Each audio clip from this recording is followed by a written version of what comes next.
خبریں تو بہت ہیں لیکن اس حکومت کے لیے نمبر ون مسئلہ اس وقت میڈیا بنا ہوا ہے۔ آج کی بھی خبریں اور وزراء کے بیانات صرف یہی تھے کہ کیسے بے لگام میڈیا کو لگام ڈالی جائے۔ یہ حکومت اپنی کارکردگی وزراء اور مشیروں کا احتساب کرنے کو تیار نہیں، پر میڈیا پہ کے ہاتھ پاؤں باندھنا اپنے اولین فرض سمجھتی ہے۔ معیشت کو ٹھیک کرنے اور پاکستان کا پتہ نہیں کیا بنانے کا دعویٰ کرنے والے، ان کی حقیقت یہ ہے کہ حکومت کی اعلیٰ کارکردگی سے ڈالر ملک کی تاریخ کی بلند ترین سطح 170 روپے تک پہنچ گیا، جس سے سٹاک مارکیٹ میں 1 خرب روپے ڈوب گئے۔ جی 1 خرب روپیہ۔ خیر، یہ وہ خبر ہے جو حکومت سمجھتی ہے کہ فیک نیوز ہے۔ ایسے ہی جب پیٹرول ملک کی تاریخ میں بلند ترین سطح پہ پہنچتا ہے تو حکومت سمجھتی ہے کہ یہ بھی فیک نیوز ہے۔ بجلی، آٹے، چینی کی قیمتوں میں اضافے کو بھی حکومت فیک نیوز کی نظر سے دیکھتی ہے۔ حقیقت اور کھرا سچ یہ ہے کہ یہ حکومت ہی فیک ہے۔ اس کے کنٹرول میں نہ اس کے وزیر ہیں، نہ اس کے بیوروکریٹ اور مافیاز تو اس حکومت کو استعمال کرتے ہیں۔ ان کو کنٹرول کرنا اس حکومت کے بس کی بات ہی نہیں ہے۔ یہ سچ آپ بتائیں گے تو آپ کو غداری سے لے کے پٹواری، جیالے سمیت پتہ نہیں کیا کیا تانے مل جائیں گے، لفافے کے، بوری کے۔ آپ کو کہا جائے گا کہ آپ بھارت چلے جائیں، آپ ایجنٹ ہیں۔ اب آپ بتائیں گے کہ ملک میں بے روزگاری، مہنگائی اور کرائم بڑھ رہا ہے۔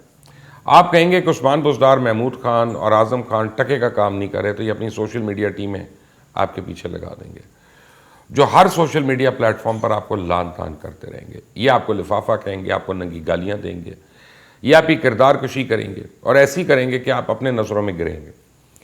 مجھے یہ کہتے ہوئے رتی برابر خوف نہیں ہے، نہ ڈر ہے کہ سوشل میڈیا کا سب سے پہلے اور سب سے غلط استعمال تو پی ٹی آئی نے کیا، بلکہ باقی جماعتوں نے ان کو دیکھا دیکھی میڈیا سیل بنائے۔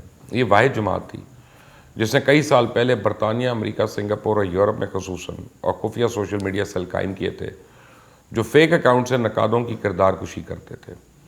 ملک کے اندر مختلف اہم لیڈرز نے سوشل میڈیا کے اپنے اپنے سیٹ اپ بنائے ہوئے، جبکہ عمران خان اور پی ٹی آئی کی تنظیم کے سوشل میڈیا کے سیٹ اپ اس کے علاوہ تھے۔ تو اگر یہ سمجھتے ہیں کہ ان کی فیک ٹرولنگ سے مجھے کوئی فرق پڑے گا تو یہ غلطی پہ ہے۔ مجھے معلوم ہے کہ سب سے زیادہ فیک نیوز حکومتی پارٹی خود پھیلا رہی ہے۔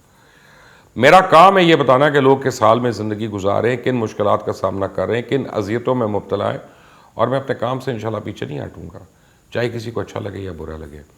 آپ جا کر میری گزشتہ ویڈیوز دیکھ لیں، کامنٹس پڑھ لیں، ساری کہانی آپ کو معلوم ہو جائے گی۔ میں نے اور میری ٹیم نے اس وقت نواز شریف اور آصف زرداری کے کرپشن سکینڈل سے لے کے بیڈ گورننس سب کو ایکسپوز کیا جب وہ حکومت میں تھے۔ آج بھی ہم کئی کیسز اس دور میں بھگت رہے ہیں۔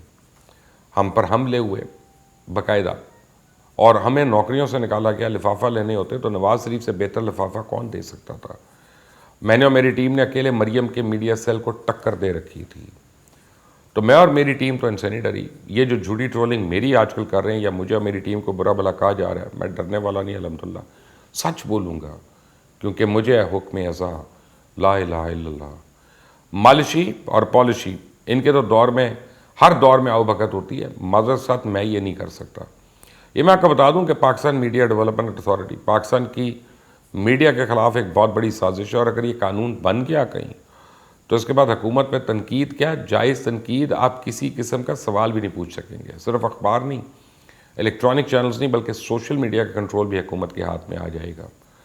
اس کالے قانون کے لیے عمران خان اور ان کے ترجمان یہ بھونڈی دلیل دے رہے ہیں کہ فیک نیوز کا خاتمہ چاہتے ہیں، حالانکہ سب سے زیادہ فیک نیوز تو خود یہ حکومت پھیلاتی ہے۔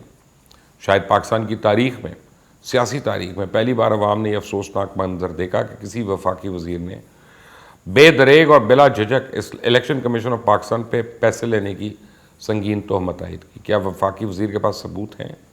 کیا یہ فیک نیوز نہیں ہے؟ اپوزیشن سمیت سب عوام اس الزام پر ہل کر رہ گئے۔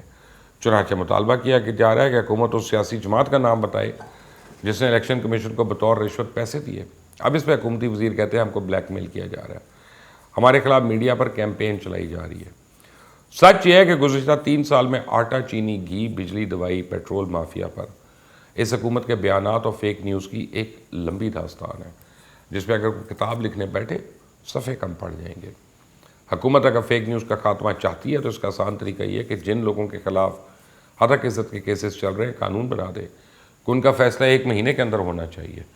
آج بھی تمام حکومتی وزیر ڈٹائی سے کہتے ہیں کہ حکومت کو غلط خبر نشر ہونے پہ صحافتی ادارے پر 25 کروڑ جبکہ صحافی پہ 2.5 کروڑ تک کے جرمانے اور 3 سال قید تک کی سزا دینے کا اختیار ہونا چاہیے۔ سوال یہ ہے کہ آپ کو یہ پتہ کیسے لگائیں گے کہ فیک نیوز ہے کون سی؟ کیا فیک نیوز جو ہوتی ہے جسے حکومت کہہ دے کہ فیک نیوز ہے، یعنی حکومت جسے سچ قرار دے وہی سچ ہوگا؟ ویسے بھی کون سا صحافی ہے جو چاہے گا کہ وہ فیک نیوز دے؟ اس ملک میں خبر کی حرمت کی خاطر صحافیوں نے مارے نہیں کہیں گلے تک کٹوائی ہیں، اور موجودہ حکومت کے دور میں میڈیا کی شکل بگاڑنے کی جو کوششیں کی گئیں ان سے کون واقف نہیں ہے؟ کئی چینل اور اخبارات سخت مالی دباؤ کا شکار بن کے رہ گئے، ہزاروں صحافی بے روزگار ہو گئے، کئی ادارے مقروض ہو گئے۔ پاکستانی صحافت کے حوالے سے عالمی رینکنگ میں 138ویں پوزیشن سے 145 کی پوزیشن پہ چلا گیا۔ سچ یہ ہے کہ اس حکومت نے خود ایک فیک نیوز کا بازار گرم کر رکھا ہے۔ اس حکومت میں جو جتنا جھوٹ بولے، جو جتنے اچھے طریقے سے مخالفین کو لتاڑے، اس کو اتنا ہی اچھا عہدہ مل جاتا ہے۔ اس حکومت نے چن چن کر بدتمیز، بد اخلاق، گری ہوئی گفتگو کرنے والے، رنگ باز اور نااہلوں کی فوج کو جمع کیا ہوا ہے، جن کا کام بس روز دن میں 10 دفعہ میڈیا پر آ کر لوگوں کی کردار کشی کرنا ہے، یعنی جتنا لچا اتنا اچھا۔ میڈیا پر اس قدر پابندیاں تو شاید ڈکٹیٹرشپ کے دور میں بھی نہیں لگیں جتنی آج لگائی جا رہی ہیں۔ لہٰذا حکومت عمران خان اور پی ٹی آئی کے لیے تو بہتر ہے کہ وہ حد سے آگے نہ بڑھیں، کیونکہ نہ یہ حکومت سدا رہنے والی ہے، نہ عہدے سدا رہنے ہیں، نہ کرسی، نہ کوئی عہدے دار۔ دراصل پی ٹی آئی کی حکومت اور اپوزیشن کے ساتھ ساتھ ملکی میڈیا پہ بھی مکمل کنٹرول چاہتی ہے، اور اس خواہش کا اظہار پی ٹی آئی نے حکومت سنبھالتے ہی کر دیا تھا۔ پچھلے 3 برسوں کے دوران بھی خان صاحب کی حکومت ملکی میڈیا کو زیر کرنے اور اپنے ڈھب پر کرنے کی لاتعداد کوششیں کر چکی۔ کئی صحافی اور میڈیا ورکرز لمبے لمبے حکومتی ہاتھوں کا ہدف بھی بنے ہیں۔ یہ میڈیا ورکرز اور پریس کلبز کے عزم کا بھی امتحان ہے۔ اپوزیشن کی ساری قیادت اور ملکی نمایاں وکلاء تنظیموں نے بھی میڈیا ورکرز کے اس احتجاج میں شرکت کرنے کا وعدہ کیا۔ دیکھتے ہیں یہ وعدہ کہاں تک وفا ہوتا ہے۔ آپ دیکھ رہے ہیں مبشر لقمان یوٹیوب چینل، لیکن اگر آپ کو کوئی ملکی خبریں اور انٹرویو زیادہ دیکھنی ہو تو ہمارا دوسرا چینل ضرور سبسکرائب کریں، Khara Sach with Mubasher Lucman. Until the next time, اللہ حافظ۔